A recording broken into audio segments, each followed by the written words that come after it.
Now, the anti-corporate Occupy Wall Street movement is organising a general strike next week in response to another row over police brutality. During a rally in Oakland, California, an Iraq War veteran was badly injured when police cracked down on thousands of activists there. RT's Lucy Kafanov has the latest on the protests that have been growing over the past 5 weeks. Well, I'm here in Zuccotti Park. Liberty Plaza, as it's been dubbed by the Occupy Wall Street movement here, the scene of a tense standoff between city officials and protesters early on Friday morning. More than 20 uniformed police officers and fire department officials entered the encampment and demanded that the protesters turn over anything that may be considered a fire hazard, citing safety concerns.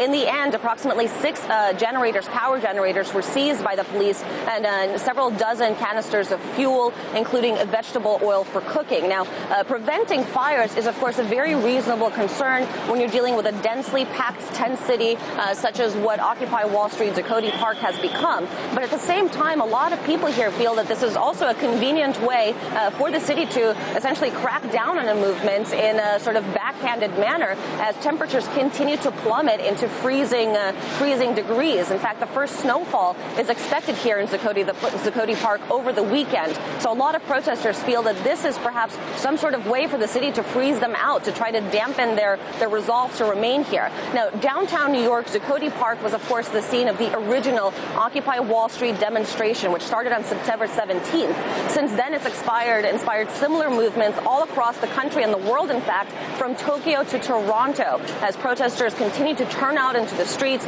protesting against economic inequality and what they say is corporate greed. Now, one of the chants that you frequently hear here in the United States is "we are the 99%, a reference to the 99% of Americans who are not in the same sort of economic beneficiary condition as the top 1% earners. Now, this is a reference, in fact, to one of the recent economic reports that came out here in the U.S., citing that the top 1% of earners in the United States, once adjusted for inflation and post-taxes, actually saw their earnings soar by an astounding 275% from 1979 to 2007, sort of further perpetrating this economic inequality and social inequality that a lot of people are simply fed up with here in the United States.